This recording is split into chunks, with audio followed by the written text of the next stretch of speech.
हमारे प्रदेश की महामंत्री डॉक्टर अर्चना गुप्ता जी, जिला के हमारे माननीय अध्यक्ष मनीष कठवाड़ जी, पूर्व में जिला के अध्यक्ष रहे भारतीय जनता पार्टी के वरिष्ठ नेता अशोक गुर्जर जी, जिला के हमारे प्रभारी हरियाणा सरकार के चेयरमैन अमरपाल राणा जी, पूर्व विधायिका और पूर्व में हरियाणा सरकार में मंत्री रही, कलाय से विधायिका रही आदरणीय श्रीमती कमलेश डांडा जी, पूर्व विधायक लीलाराम गुर्जर जी, पूर्व विधायक कुलवंत बाजीगर जी, जिला परिषद के चेयरमैन करमवीर कौल जी, प्रदेश कार्यकारिणी के हमारे सदस्य जसवंत पठानिया जी,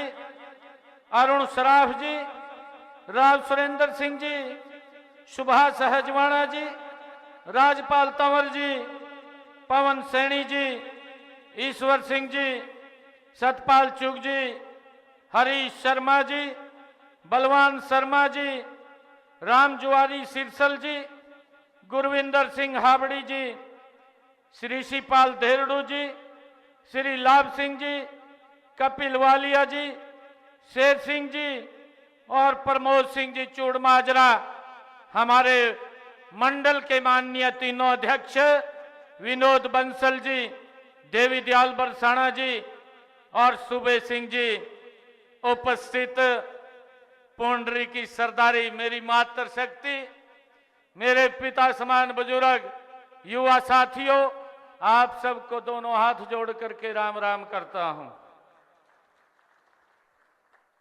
ये मेरा परम सौभाग्य है कि आज इस रैली की मैं आप सबके बीच आकर मुझे बहुत खुशी हो रही है।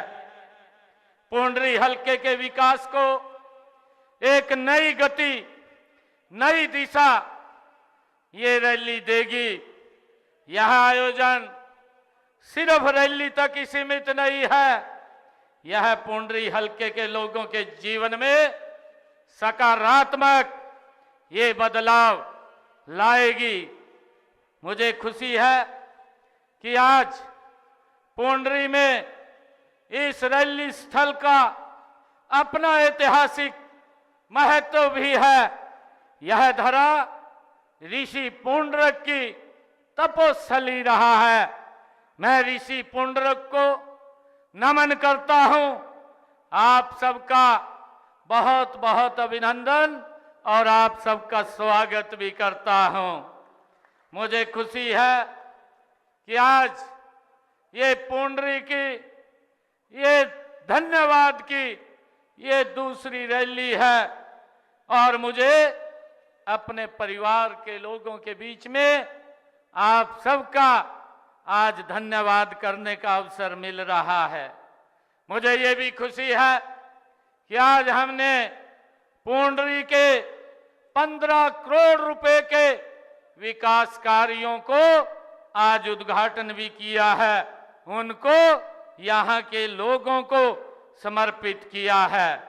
मुझे ये भी खुशी है कि यहाँ पुंडरी की जो हमारी फिरनी है, भाइयों, वो देश विदेश में प्रसिद्ध है। हमारे हरियाणा की हर एक आइटम अपने अपने क्षेत्र की वो बड़ी फेमस है। भाइयों, हम पुंडरी में आते हैं तो पुंडरी की फिरनी ये देश विदेश में फेमस है। मेरे गोहाना की जलेबी वो गोहाना के अंदर वो प्रसिद्ध है। भाइयों, वो भी एक अलग हमारी स्वीट्स की डिश है। परंतु भाइयों, कुछ लोगों को मालूम नहीं है कि यहाँ पर क्या चीज प्रसिद्ध है, लोग किस चीज को लाइक करते हैं, क्योंकि हमारी संस्कृति के साथ ये जुड़ी हुई चीजें हैं। अगर मैं पुंडरी की भाइयों यहाँ पर फिरनी की बात करता हूं तो यह तीज के त्योहार के साथ ये जुड़ी हुई हमारी स्वीट डिश है, जो पूरे देश और प्रदेश के अंदर ये फेमस है। और गोहाना की जलेबी तो भाइयों पूरे देश में दुनिया में वहां की प्रसिद्ध है, परंतु मालूम नहीं है कुछ लोगों को। भाई किसी ने गड्डी में डब्बा धर दिया, डब्बा धर दिया, हैरान हो गए, कहा भाई इतनी बड़ी जलेबी या देखी नहीं आज तक किसी ने। सबसे पहले अपनी दीदी को फोन करया, कहा इतनी बड़ी जलेबी, और मंच पर जाकर कहने लगा, कहा जी इसकी एक फैक्ट्री लगानी चाहिए, इसमें हजारों की संख्या में लोगों को रोजगार मिलेगा। भाइयों ये विजन है, ये नीति है, ये नियत है उन लोगों की काम करने की। और मुझे तो हैरानी तब हुई, उसके दौर हमारे हरियाणा का नेता बैठा था, ज्यादा फैक्ट्री लगाने की बात कर रहा था, तो भाइयों खूब आनंद ले रहा था, हंस रहा था पूरा। इतना उसको भी मालूम नहीं है कि हमारा कल्चर, हमारे यहाँ के संस्कार वो किस प्रकार के हैं। और हमारे हरियाणा प्रदेश का अगर कोई छोटा भी कस्बा है, उस कस्बे की भी अपनी एक अलग से खान पान का वहां कल्चर है, जो वहां के उस क्षेत्र का एक प्रमुख आइटम है। भाइयों हर जगह है। मुझे ये खुशी है आज आप लोगों के बीच में बताते हुए कि यहाँ की इस रैली से प्रदेश में एक सकारात्मक संदेश यहाँ से जाएगा। इन आयोजनों का, चाहे कल मैं कालका में था और आज पुंडरी में हूं, इनके अलग अलग नाम हो सकते हैं। यहाँ पर मैं पूरे प्रदेश के अंदर प्रदेश के लोगों का मैं धन्यवाद करने के लिए आज आया हूं, क्योंकि हरियाणा प्रदेश के लोगों ने भाइयों नॉन स्टॉप हमारा हरियाणा, नॉन स्टॉप हरियाणा, तीसरी बार लगातार ऐतिहासिक जीत आपके बेटे भाई को, भारतीय जनता पार्टी को, नरेंद्र मोदी जी को देने का काम ये हरियाणा के लोगों ने किया है।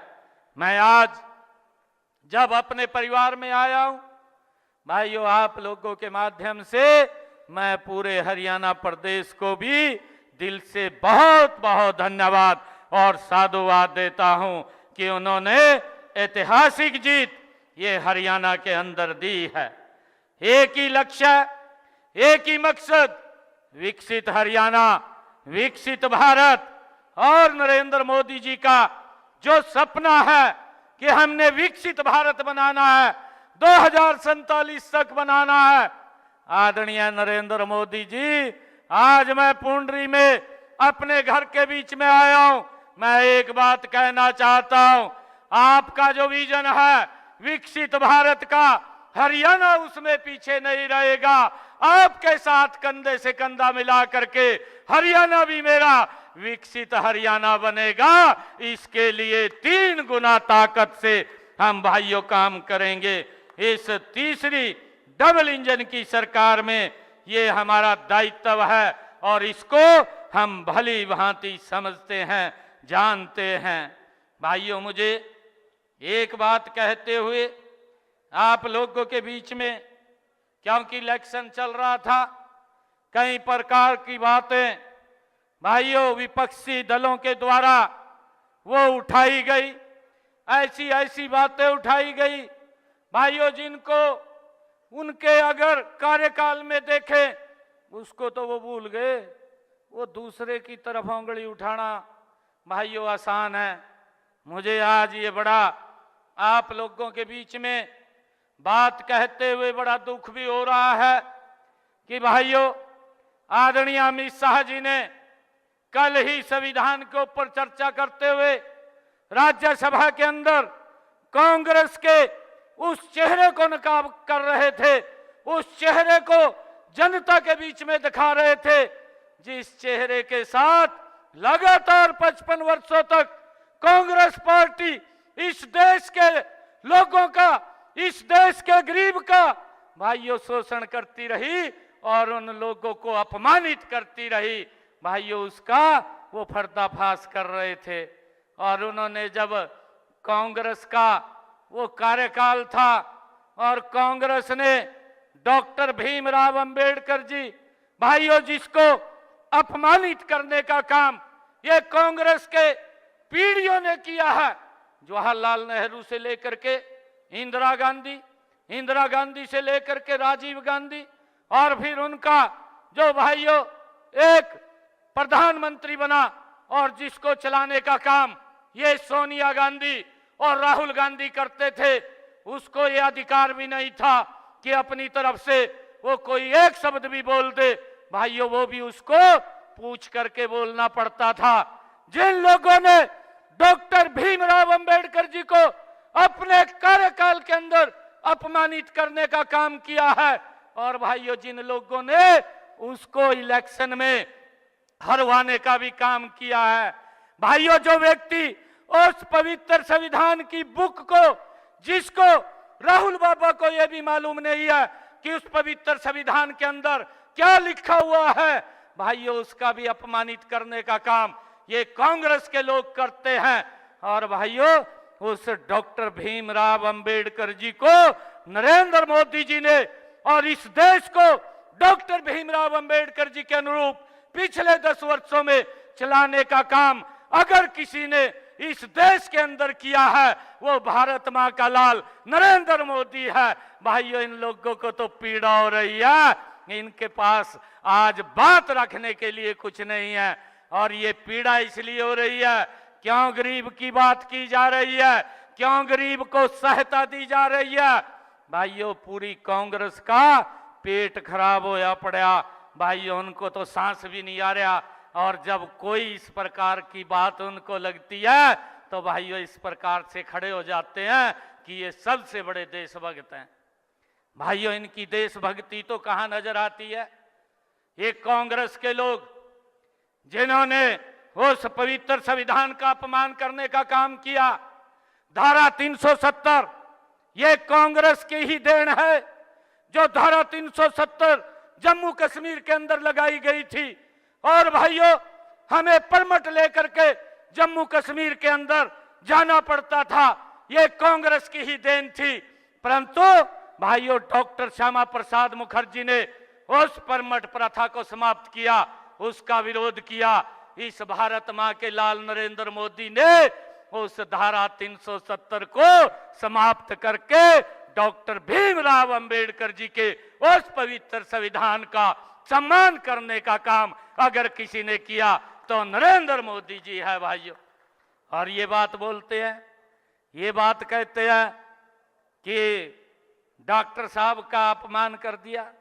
अरे राहुल बाबा तुझे अधिकार नहीं है, कांग्रेस के लोगों को अधिकार नहीं है कि वो डॉक्टर भीमराव अंबेडकर जी के ऊपर ऐसा पवित्र व्यक्ति जिसका पूरा जीवन भाइयों उसने इस देश के पवित्र संविधान को देने के लिए दिया है, आप लोगों को अधिकार नहीं है कि उसके ऊपर कोई एक शब्द कह सके।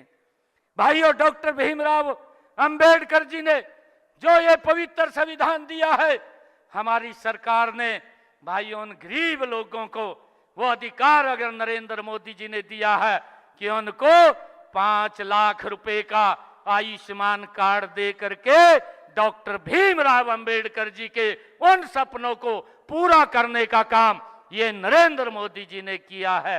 भाइयों उसको चिंता नहीं है, इलाज के लिए ये सम्मान ये नरेंद्र मोदी जी ने दिया है।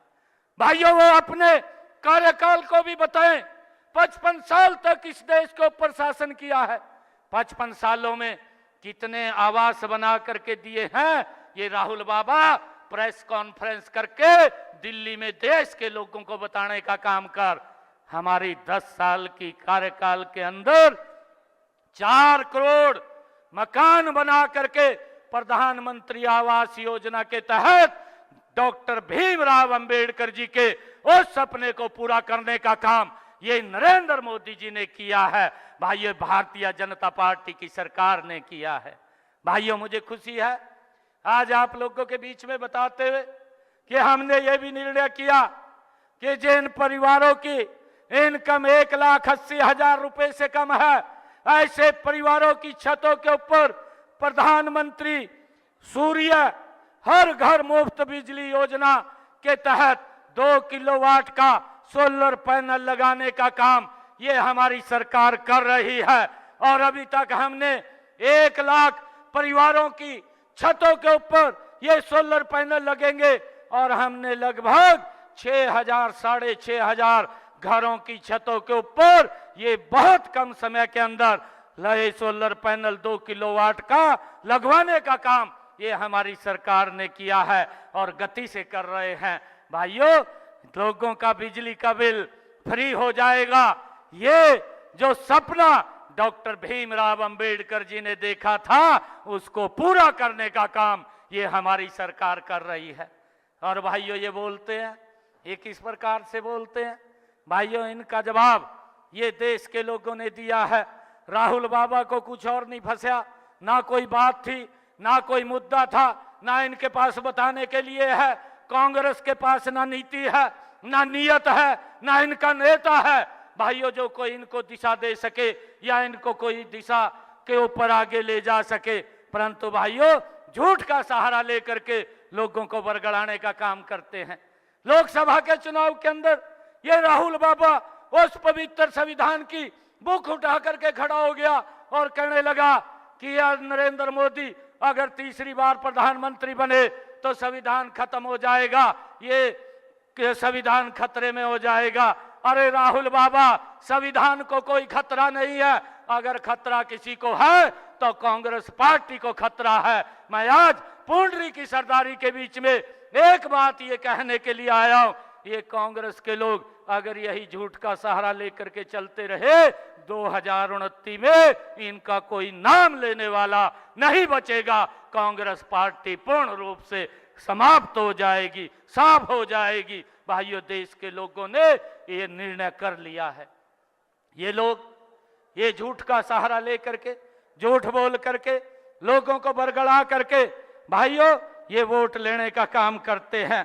भाइयों, मुझे खुशी है आप लोगों के बीच में ये बात बताते हुए कि हमने अपने कार्यकाल में जो जो काम किए हैं भाइयों, हमने यहाँ पिछले 2 कार्यकालों में पुंडरी क्षेत्र में शिक्षा, कनेक्टिविटी, स्वास्थ्य सेवाएं आदि को बढ़ाने के लिए निरंतर हमारी सरकार काम कर रही है। मुझे खुशी है तीसरे कार्यकाल में हम यहाँ विकास और जन कल्याण के कामों को 3 गुना गति से करने का काम ये हमारी सरकार करेगी।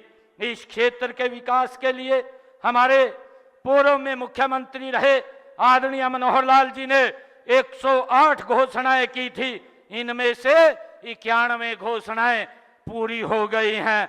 6 घोषणाओं के ऊपर गति से काम चल रहा है। मैं कुछ कामों का जिक्र आप लोगों के बीच में करना चाहूंगा। मैं बताना चाहूंगा कि हमारी सरकार ने पिछले 10 वर्षों में भाइयों इस देश को नहीं, इस प्रदेश को नहीं, पूरे क्षेत्र का समान रूप से काम करने का कार्य ये हमारे भाइयों सरकार ने पिछले 10 वर्षों में किया है। हमने डांड को भाइयों खंड का दर्जा देने का काम हमारी सरकार ने किया है और मुझे खुशी है इस क्षेत्र से गुजरने वाले अंबाला से कोटपुतली कॉरिडोर जो NH भाइयों 152D जिसके ऊपर 10 करोड़ 646 रुपए की लागत से ये बनाया गया है। भाइयों, हरियाणा की ये रीढ़ की हड्डी है, आज हरियाणा को इसका बड़ा लाभ मिल रहा है। ये पिछले 10 वर्षों में हमारी सरकार ने बड़ी गति से इसको बनाने का काम किया है। मुझे ये भी खुशी है कि कैथल से करनाल 4 लाइनिंग सड़क जिसके ऊपर 175 करोड़ रुपए की लागत से ये बनाया गया है, लोगों के जीवन को सरल और सुगम करने का काम ये हमारी सरकार ने किया है।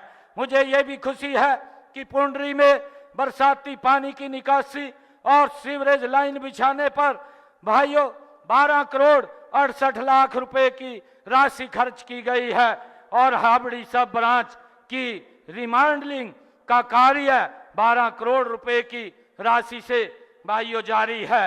मुझे ये भी खुशी है बताते हुए कि दुसैन, पबनावा, जंडोला, सिरसल गांव में 33 kV सब स्टेशनों का निर्माण 13 करोड़ रुपए की लागत से किया गया है।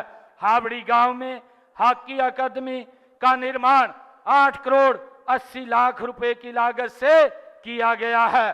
फर्ल गांव में डांड पुंडरी 4 लेन सड़क का निर्माण तथा लाइटिंग का कार्य 7 करोड़ 38 लाख रुपए की लागत से ये किया गया है।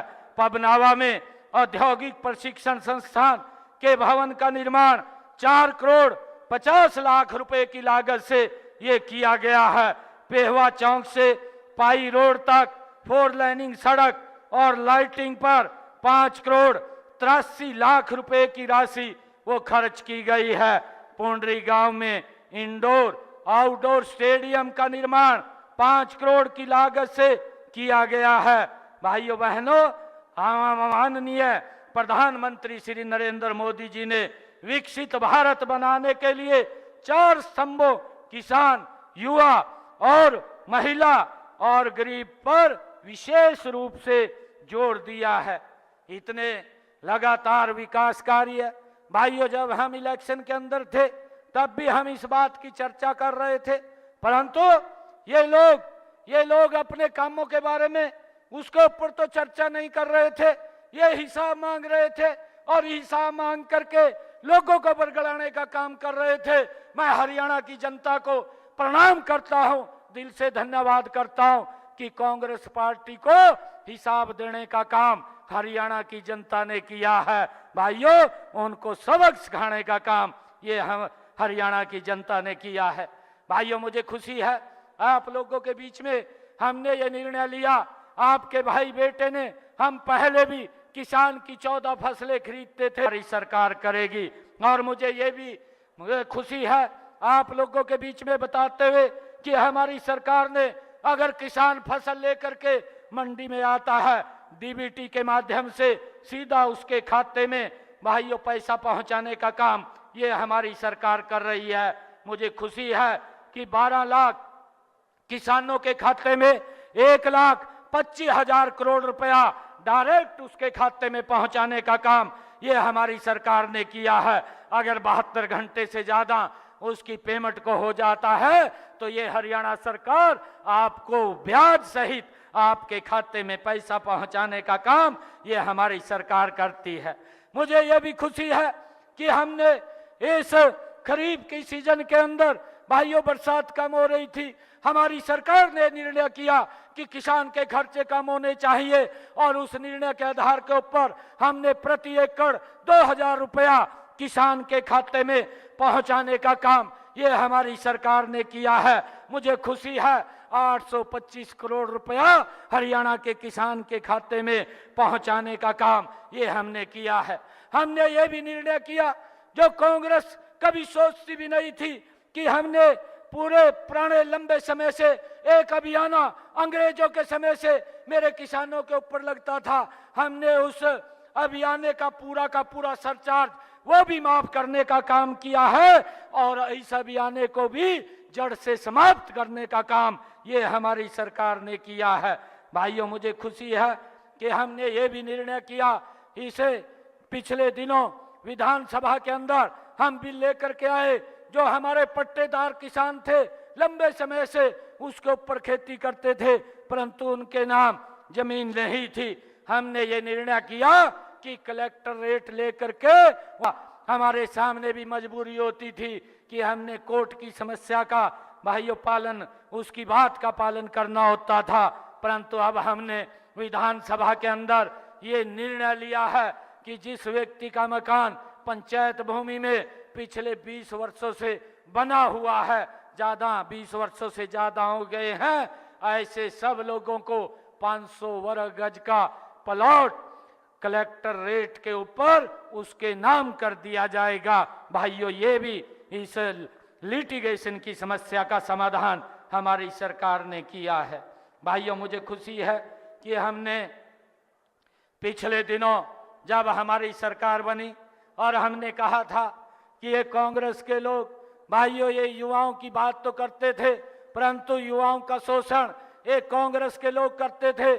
हमने ये बात कही थी कि हमारी सरकार आएगी, बिना पर्ची बिना खर्ची के हम हरियाणा के 25,000 युवाओं को नौकरी देने का काम करेंगे। भाइयों, कांग्रेस के लोग ये कोर्ट के अंदर गए, चीफ इलेक्शन कमीशन पे गए और उन्होंने एक लेटर जारी कर दिया कि ये रिजल्ट ना निकाला जाए। हरियाणा के युवा मेरे पास एकत्र होकर के आए कि आप रिजल्ट निकाल दीजिए। कहीं दुर्भाग्य से कांग्रेस की सरकार बन गई तो हमारे सपने चूर चूर हो जाएंगे, हमें नौकरी फिर भाइयों खरीदनी पड़ेगी। परंतु मैंने उनको आश्वस्त किया कि चीफ इलेक्शन कमीशन ने ये लेटर निकाला है कि आप रिजल्ट नहीं निकाल सकते। मैं रिजल्ट तो नहीं निकाल सकता, परंतु आपको एक विश्वास देता हूं। मैंने हरियाणा के युवाओं को कहा कि मैं ज्वाइनिंग तब लूंगा जब आपको ज्वाइनिंग दूंगा। 25,000 युवाओं को, ये हरियाणा के इतिहास में पहली बार हुआ है कि हरियाणा के इतिहास में बिना पर्ची बिना खर्ची के एक समय के अंदर 25,000 बच्चों ने पहले ज्वाइन किया, फिर आपके बेटे ने शपथ लिया। भाइयों, हमने उस बात को भी पूरा किया है। हमने जो बात कही है उस बात को हमने पूरा करने का काम किया है। जो HKRN के माध्यम से या कोई पार्ट 1 पार्ट 2 के माध्यम से हमारे जो बच्चे लगे हुए थे, ऐसे 1,20,000 युवाओं को भी हमने सुरक्षित करने का काम ये हमारी सरकार ने किया है। भाइयों, कांग्रेस के लोग किस प्रकार का झूठ अफवाह फैलाने का काम करते रहे कि अग्निवीर का क्या होगा। मैंने कहा था, चुनाव के दौरान कहा था कि अग्निवीर को तो कुछ नहीं होगा, और कांग्रेस तेरा क्या होगा। भाई, आप अपने बारे में विचार कर लीजिए। और ये हमने इसके ऊपर एक नीति योजना बना करके हरियाणा के अग्निवीर के लिए भाइयों सीधी भर्ती के अंदर 10% का आरक्षण देने का काम ये हमारी सरकार ने किया है। और भाइयों, हमने इस बात को लेकर के अग्निवीर भाइयों को सुनिश्चित किया है कि आपको कोई भी अग्निवीर हरियाणा के अंदर आएगा उसको हम हरियाणा सरकार की नौकरी देने का काम ये हमारी सरकार करेगी। भाइयों, हमने पिछले 10 वर्षों के अंदर हरियाणा में 79 नए राजकीय महाविद्यालय खोलने का काम किया, जिसमें 32 महाविद्यालय लड़कियों के लिए खोले गए हैं। भाइयों, हमारी सरकार बड़ी गति से कार्य कर रही है। हमने गरीब परिवारों के छात्राओं की 12वीं कक्षा तक, छात्राओं की स्नातकोत्तर तक कक्षा तक फीस माफ करने का भी निर्णय हमारी सरकार ने लिया है। भाइयों, मुझे खुशी है आप लोगों के बीच में बताते हुए कि हमने ये भी निर्णय किया, क्योंकि हमने अपने संकल्प पत्र के अंदर कहा था कि जो हमारे किडनी के पेशेंट हैं और भाइयों उनका खर्चा हर महीने 20-25 हजार डायलिसिस कराने में होता था, परंतु आज हरियाणा के किसी भी सरकारी हॉस्पिटल और मेडिकल कॉलेज के अंदर भाइयों डायलिसिस का कोई पैसा नहीं लगता। भाइयों, फ्री में वो करने का काम हमारी सरकार कर रही है। भाइयों, हमने ये भी कहा था कि 70 साल से ऊपर के बुजुर्गों को 5 लाख रुपए का वो आयुष्मान कार्ड देने का काम हमारी सरकार करेगी। परिवार को उसके इलाज की चिंता नहीं है, उसके इलाज की चिंता नरेंद्र मोदी और हरियाणा सरकार को होगी, उसको भी हमने लागू किया है। और भाइयों, मुझे ये भी खुशी है, चिरायु आयुष्मान कार्ड के माध्यम से हमने 45 लाख परिवारों को 5 लाख रुपए तक का सालाना मुफ्त इलाज दे करके 2140 करोड़ रुपया उनके इलाज के लिए खर्च किया है। हमने ओबीसी समाज के पिछड़े वर्ग के लोगों की क्रीमी लेयर की आय सीमा को 6 लाख रुपए से बढ़ा करके 8 लाख रुपए करने का काम भी ये हमारी सरकार ने किया है। भाइयों, मुझे खुशी है कि हमने पिछड़ा वर्ग ए और बी को भाइयों पंचायती राज संस्थाओं और शहरी स्थानीय निकायों के अंदर आरक्षण देने का काम भी हमारी सरकार ने किया है। हमने हैप्पी योजना के तहत भाइयों हरियाणा प्रदेश के जिन परिवारों की इनकम 1 लाख रुपए से कम थी, ऐसे परिवारों को 1000 किलोमीटर तक भाइयों हरियाणा रोडवेज की बस में फ्री में मुफ्त में यात्रा करने का लाभ भी हमारी सरकार ने दिया है। भाइयों, मुझे खुशी है कि हमने लगातार हरियाणा प्रदेश के लोगों के हित में भाइयों मजबूत काम हमारी सरकार ने किए हैं। मैं आज आप सबको इस अवसर के ऊपर बहुत बहुत बधाई भी, शुभकामनाएं भी देता हूं। मुझे खुशी है कि आज हमारे सतपाल जांबा जी ने हमारे पुंडरी के विकास के लिए कई यहाँ पर अपने मांग पत्र में कई बातें रखी हैं।